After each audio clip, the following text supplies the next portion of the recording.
Nos encontramos a los pies de la iglesia de San Esteban en Castellanos de Moriscos porque hoy os vamos a contar la leyenda del Cristo de las Batallas.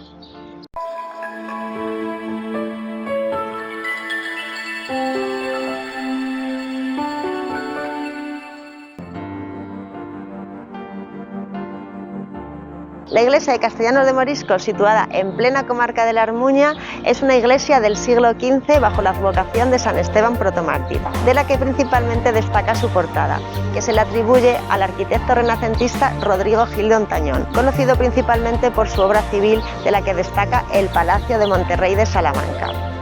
Aunque algunos dicen que esta obra pudiera ser más de sus discípulos que suya propia. Fue declarada bien de interés cultural en 1999.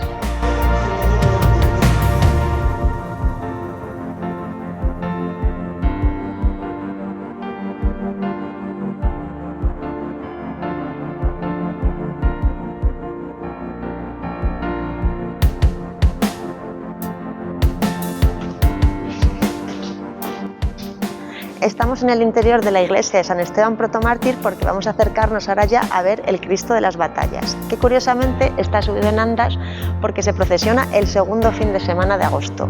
Se cambió de fecha porque anteriormente la festividad se celebraba en junio, pero era época de recogida de lenteja y la gente no podía acudir a esta festividad. Por eso se trasladó al segundo fin de semana de agosto.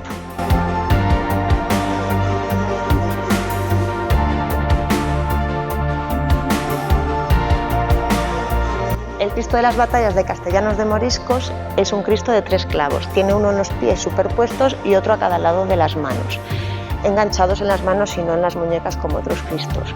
Y es un Cristo poco sangrante. Si nos fijamos, apenas le chorrea la sangre por las rodillas y muy poco en la incisión del costado, que apenas se nota.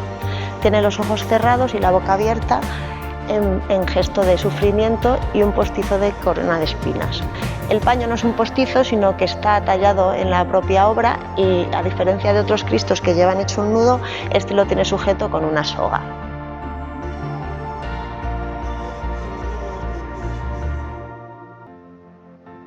Con la expansión del cristianismo, la imaginería cristiana comenzó a llenar las iglesias de tallas milagrosas. Es el caso del Cristo de las Batallas de Castellano de Moriscos, que no se sabe con exactitud cuándo se comenzó a venerar, pero seguramente sería los siglos posteriores a la repoblación, ya que los pueblos de la Armuña tenían muy buena relación con el que era por entonces el cabildo de la Catedral de Salamanca. Esta talla también era conocida como el Cristo del Cid, en alusión a la talla del siglo XI que acompañaba al Cid campeador en sus victorias en la Reconquista.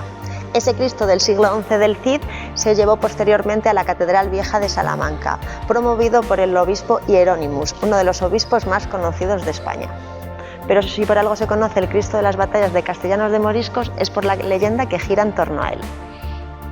Cuenta la leyenda que en la zona de la Armuña existía un Cristo al que se le tenía gran devoción porque se había utilizado por los cristianos en la batalla que habían librado con los musulmanes al sur del río Duero. Durante la Guerra de la Independencia, los franceses quisieron eliminar cualquier memoria artística que existiera en la península y sobre todo aquellas tallas a las que se le tenía gran devoción. Si acababan con estas piezas, el pueblo entristecería y se harían más débiles porque se perdía este referente religioso. Además, también en esta época, los milagros relacionados con los Cristos surgían cada vez más, debido a la necesidad de confiar en los milagros en época de guerra.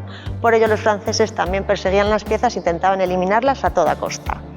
Cuando los franceses se enteraron que en Castellanos de Moriscos existía un Cristo de gran devoción, se trasladaron hasta aquí para destruir la pieza y todo lo que la rodeaba. Pero un pastor descubrió las intenciones de los franceses y corrió a la ciudad para alertar a la población. Cuando llegó a Castellanos de Moriscos descubrió que no encontraba a nadie por ningún sitio, porque la gente estaba trabajando en el campo en la recogida de la lenteja, ya que encima ese año había sido un año de mucha producción y toda ayuda era poca para ello. El pastor se vio solo y decidió tomar las riendas de la situación.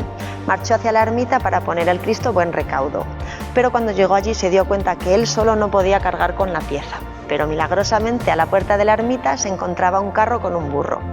Cargó la pieza en el carro y la puso a buen recaudo, hasta que finalmente los franceses se marcharon de España y la pieza volvió a colocarse en su lugar de origen, que inicialmente se encontraba en la ermita que hay junto al cementerio, pero actualmente la pieza del Cristo de las Batallas se encuentra en la iglesia de Castellanos de Moriscos. Y hasta aquí el reportaje de hoy. Dale al me gusta y comparte para que Cultura con Arte llegue a cuanta más gente mejor. Y sigue siempre Cultura con Arte. Chao.